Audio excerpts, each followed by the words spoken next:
항상 배부르게 먹지 말고 공복 상태를 만드는 것이 중요하다. 이것이 내가 말하는 공복력을 기른다는 것이다.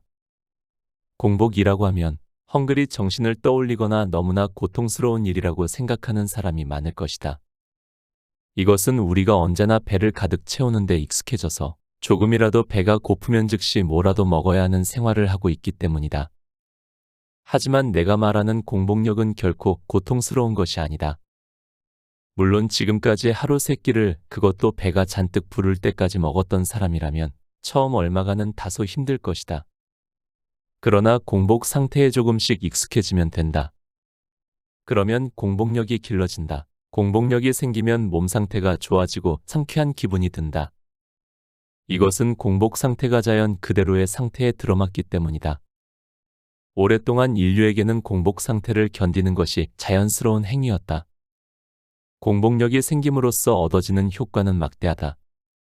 앞으로 자세하게 설명하겠지만 공복력을 기르면 혈액이 깨끗해지고 면역력이 높아지며 건강이 유지될 뿐만 아니라 병에서 회복하는 힘이 생긴다. 또한 무리하지 않고 안전하게 다이어트를 할 수 있고 날씬한 체형도 계속 유지할 수 있다. 실제로 3개월에 8kg, 6개월 동안 10kg 감량한 예도 있다. 몇 개월 동안 몇 킥이 빠지는 것은 보통이다.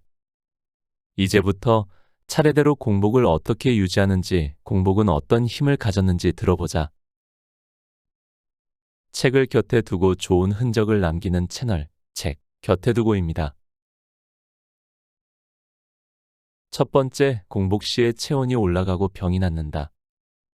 단식을 하면 소화 흡수를 담당하는 기관이 활동을 정지하기 때문에 많은 양의 혈액이 몸의 다른 부분으로 분배되기 때문이다. 그 결과 몸 전체의 대사가 더욱 활발해진다. 전신의 대사가 활발해지면 체온이 올라가고 백혈구의 활동도 활발해지기 때문에 단식 중에는 감기에 걸리는 사람이 한 명도 없다. 단식을 하면 위장을 비롯한 여러 장기가 휴식을 취할 수 있다는 장점이 있다. 그러나 심장, 폐, 간, 신장 등 생명활동과 직접 관련된 장기나 뇌는 쉴 수가 없다. 이러한 장기나 뇌는 영양소가 보급되지 않으면 장애를 일으키는데 단식으로 영양소 공급이 중지되면 이들 장기는 생존을 위해 몸속에 남아도는 물질을 이용하기 시작한다. 따라서 태어났을 때는 몸속에 존재하지 않았던 암세포, 궤양성 대장염이나 류머티즘성 관절염 등의 염증을 일으킨 세포나 각종 질병의 원인물질인 과도한 콜레스테롤, 지방이나 당분, 노폐물 등을 이용해서 생존해 나간다. 단식을 하면 불필요한 세포가 심장, 폐, 간, 신장, 뇌 등의 세포의 영양소로 사용됨으로써 사라지는 것이다. 이것을 작용합이라고 하는데 이러한 메커니즘에 의해 단식으로 암이 치료되기도 하는 것이다. 또한 체온이 올라가면 백혈구가 활동하기 쉬운 환경이 되므로 면역력이 높아진다. 백혈구는 혈액을 타고 온몸을 돌면서 몸 밖에서 침입해온 병원균이나 노폐물, 알레르기를 일으키는 물질이나 암세포 등을 먹어치움으로 백혈구가 활발하게 활동하면 체내의 노폐물을 싹 쓸어버릴 수가 있다. 두 번째, 배고플 때 몸은 복구 작업을 시작한다. 단식 중에는 혈액이 온몸을 충분히 순환하게 된다. 단식을 하면 위장 등의 장기가 휴식을 취할 수 있는데 여기서는 이에 대해 좀 더 자세히 알아보자. 단식이란 음식을 먹지 않는 것이므로 위장, 간, 췌장과 같은 소화기관이 쉬게 된다. 또한 소화 작용을 하려면 산소가 대량으로 필요한데 단식 중에는 산소도 그다지 필요하지 않으므로 폐의 부담이 줄어든다. 많은 장기가 휴식을 취함으로 이러한 장기의 명령을 내리는 뇌도 당연히 부담이 줄어든다. 먹는다는 것은 모든 기관에 부담을 주는 행위다. 따라서 단식을 하면 모든 기관에 부담이 줄어든다. 또한 기관이 거의 활동할 필요가 없는데도 혈액이 충분히 공급되므로 우리 몸의 모든 조직은 전력을 다해 복구 작업을 시작한다. 양계업계에는 강제 털갈이라는 것이 있다. 옛날에는 알을 더 이상 낳지 못하는 노쇠한 닭은 바로 식용으로 식탁에 올랐다. 그러나 지금은 2주 동안 강제 단식을 시킨다. 그러면 2% 정도는 죽지만 나머지 98%는 일단 털이 다 빠진 후 새로운 털이 나면서 다시 알을 낳게 된다. 이것은 단식으로 생명력이나 활동력이 강해져 몸 상태가 다시 젊어지기 때문인데 이처럼 단식을 하면 온몸의 조직이 회복된다. 양계업계에서 행해지는 강제 털갈이가 최근 지나치게 악용되는 경향이 있는데 이에 대한 윤리적 판단은 여기서 논외로 하기로 한다. 세 번째, 당근 사과 주스의 놀라운 효과와 만드는 법. 막상 단식을 시작하려고 하면 상당히 고통스러울 거라고 생각하고 주저하는 사람들도 있을 것이다. 그러나 당근 사과 주스 단식은 물만 마시는 단식과는 다르다. 공복의 고통도 크지 않고 즐겁고 건강하게 단식할 수 있다. 당근 사과 주스 단식의 효과를 정리하면 다음과 같다. 노폐물이 배출되어 위장을 비롯해 몸 전체가 휴식할 수 있으므로 체온이 상승한다. 체력과 기력이 떨어지기는커녕 오히려 기운이 넘쳐오른다.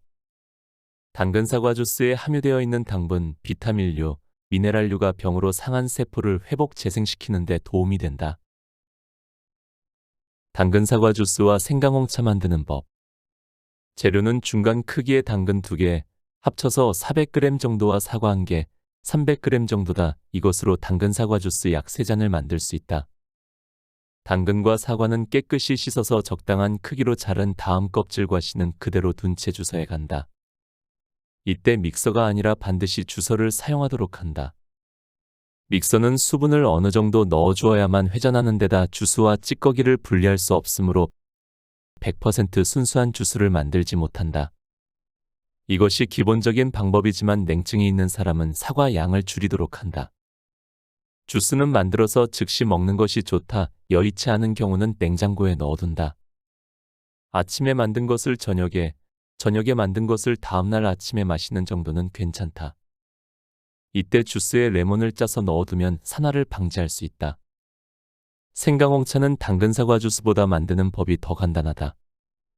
뜨거운 홍차에 강판에 간 생강즙 5에서 10방울이나 생강가루를 1에서 2티스푼 넣고 흑설탕이나 벌꿀로 맛을 내면 끝이다. 시중에서 판매되는 다진 생강이라도 상관없다. 홍차는 녹차와 마찬가지로 카테킨이 많이 함유되어 있어 살균 작용이나 활성산소를 제거하는 효과가 있고 독감이나 감기 바이러스를 죽인다. 녹차는 녹색을 띠고 있으므로 몸을 차게 하지만 녹차에 열을 가해서 붉은색으로 변화시킨 홍차는 몸을 따뜻하게 하는 작용을 한다. 생강은 약 150종류의 한방약 중 70%에 쓰이고 있을 정도로 약효가 뛰어나다. 특히 몸을 따뜻하게 하는 효과가 아주 탁월하다. 네 번째, 아침 다이어트가 관건이다. 요즘에는 너나 할 것 없이 아침을 걸으면 몸에 나쁘기 때문에 아침은 꼭 먹어야 한다고 이야기한다.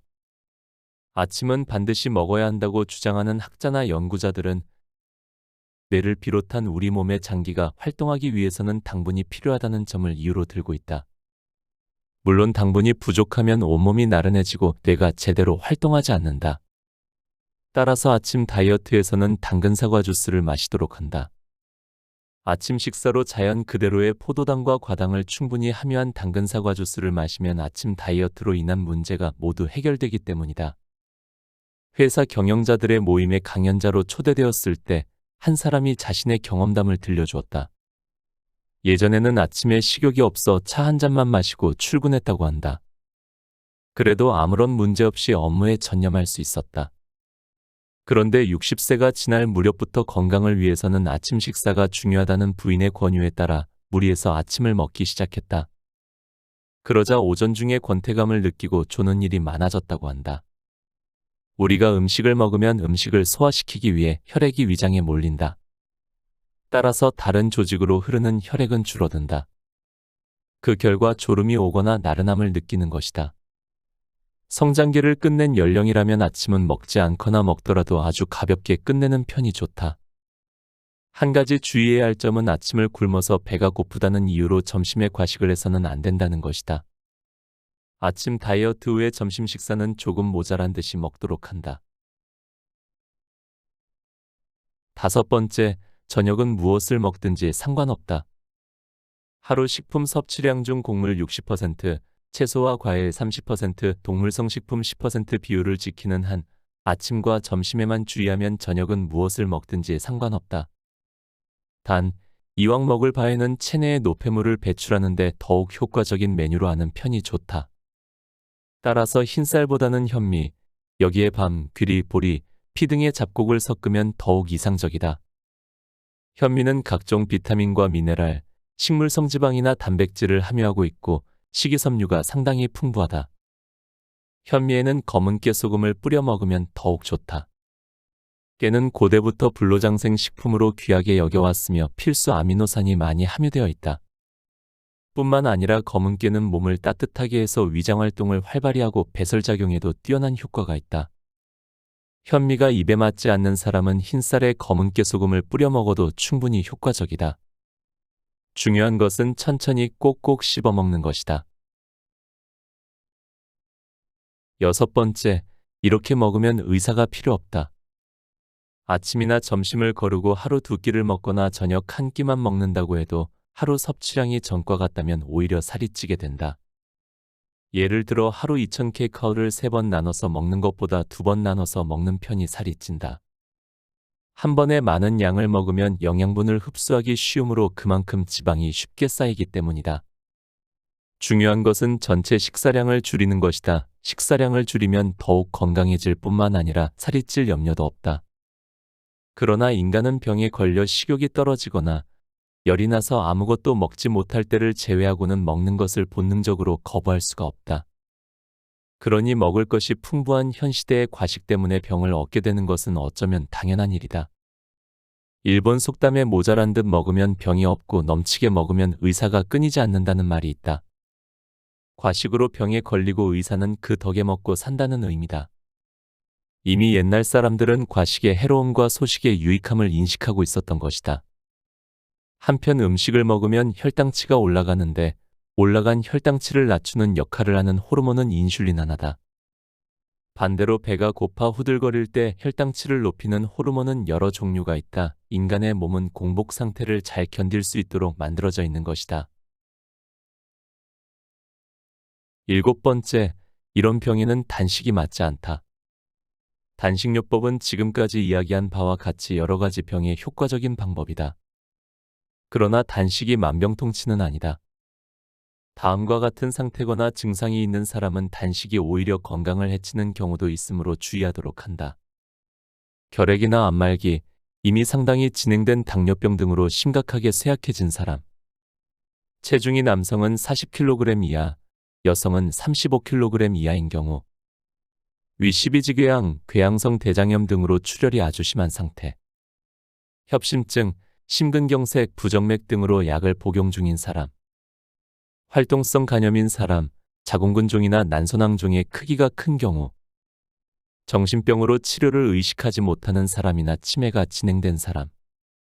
스테로이드 호르몬제나 항우울제를 복용하는 사람 중에서 복용을 중지하면 위험한 경우. 또한 다음과 같은 질환의 경우는 효과를 기대할 수 없다. 말기암, 뇌졸중에 의한 마비, 신부전, 인슐린 주사를 맞기 시작하고 5년 이상 경과한 당뇨병, 관절 경직이 5년 이상 지속된 경우, 발병 후 5년 이상 경과한 정신분열증 등. 이처럼 단식으로 효과를 볼 수 없는 경우나 단식은 피하는 편이 좋은 경우도 있다. 따라서 며칠 이상 단식하는 경우는 혼자서 마음대로 하지 말고 의사와 상담을 하거나 제대로 된 단식 요양소에서 실시하도록 한다. 곁에 두고의 짧은 생각.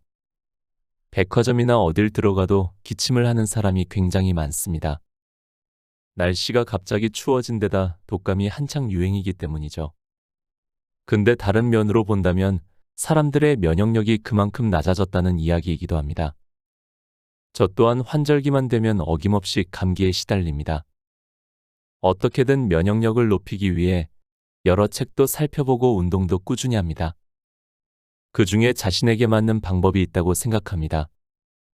제가 하루 한 끼 공복의 힘을 읽었다고 해서 이것이 모든 것의 해답이 될 수는 없습니다.